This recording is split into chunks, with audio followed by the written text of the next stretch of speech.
Okay guys, let me paint a picture for you. You got a par 5, you just hit a great drive.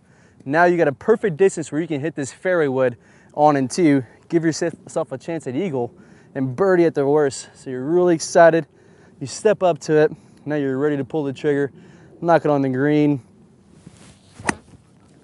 Oh my gosh, don't you? I hate when I do that. Got a fairway wood, I can get there in two. What do? Top it 20 yards out in front of me. All right guys, so let's go ahead and talk about how we can hit these fairway middles pretty solid. Then you'll be hitting those par 5s in two. Hey guys, so let's go and talk about why you're struggling hitting this shot.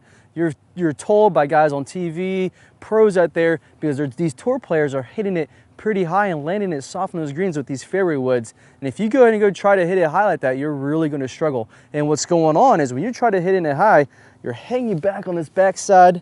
That's bringing our angle of attack really, you're hitting on the up. Now you're catching on the bottom part, just like I topped it there a second ago, hitting these really top shots because you're hanging back too much on your backside. Now you're flipping at it to try to get it up in the air. Okay guys, so let's go and talk about what's actually happening when you're hanging back on it.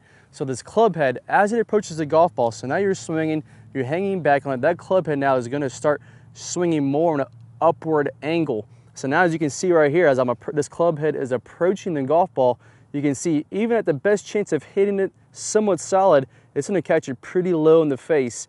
Maybe catch that bottom groove. I have grooves on this wood here. Maybe catch that bottom groove and your best chance is gonna hit it really low. And that's probably why you're catching it or topping it sometimes. So let's talk about tour players.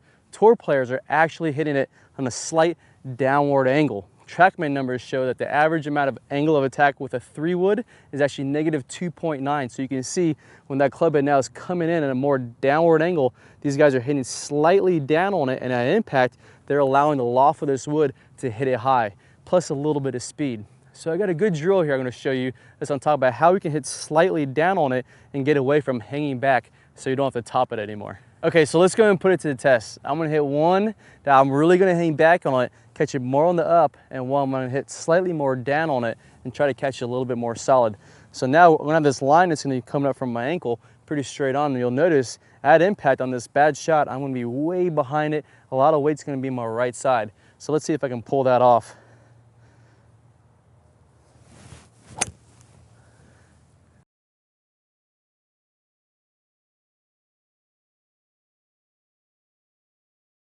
Well, if you notice, I caught the turf about 1.5 feet behind me. So let's go and talk about those flight scope numbers. And I felt like I really hung back on it. So my angle of attack, well, the ground point popped it up on me, was actually 5 degrees on the upward swing. So I really hit up on that one and I really hung back. So now the difference, now I'm gonna hit slightly more down on it, give myself a little bit of a negative angle of attack and not hang back on it so much, allow my weight to get transferred over.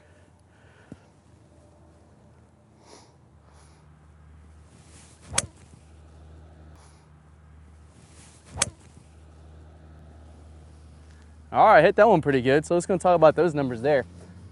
So on that one, I actually felt like I swung a little bit more down on. You'll notice I have a negative 2.3 angle of attack, hit a little bit more solid, and it actually went a little bit higher for me. My club head speed was about 107 on that one. So I really caught that one solid. So you can see the difference there.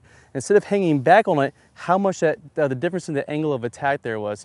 Me going through it, I wasn't hanging back on so much on it, and I still hit down on it and it produced a nice, solid, high fairway wood for me.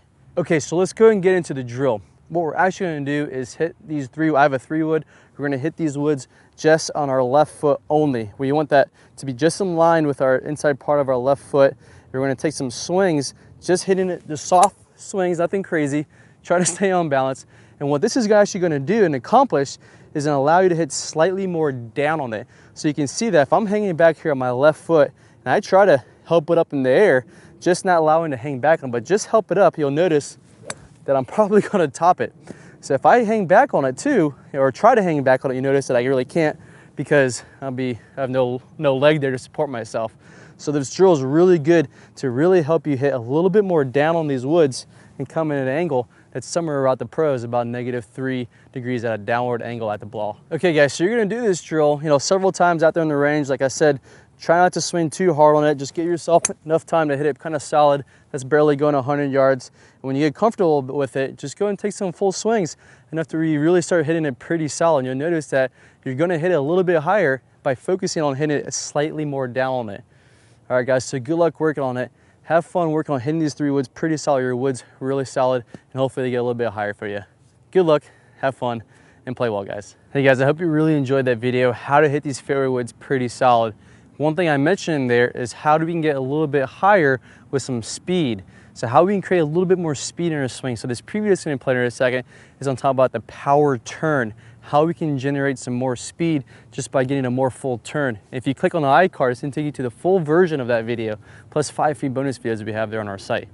All right, guys, so good luck work on it. Have fun as always, and play well. With the correct technique, we can all hit it with really good distance without a lot of muscular effort.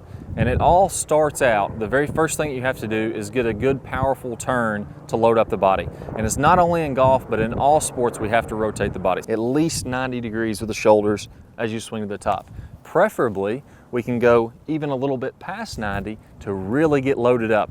That's going to allow us to have a lot of power. So we don't just have to look at golf for this. Let's actually look at other sports. They're rotating their body, then they're coming forward. So we have to get that load. We have to get this big shoulder turn to be able to create power in the golf swing. So in this series of videos, I'm going to show you exactly how to do that. That's one of the first keys to getting power, and we're all going to get at least a 90-degree turn, if not more than that. I think you'll be surprised at what you can do. So let's go ahead and get started with the next series of videos, and I'm going to show you how to get this big, powerful turn. All right, guys, so before we go, let's take a look at this in action with some of the top pros. Now here we're looking at Adam Scott, and you're going to see as he rotates to the top, good full shoulder turn. This is pretty typical of what I see with the top pros, a little past 90. Those guys are working on their flexibility, so sometimes they can get to 100 or even 110 degrees.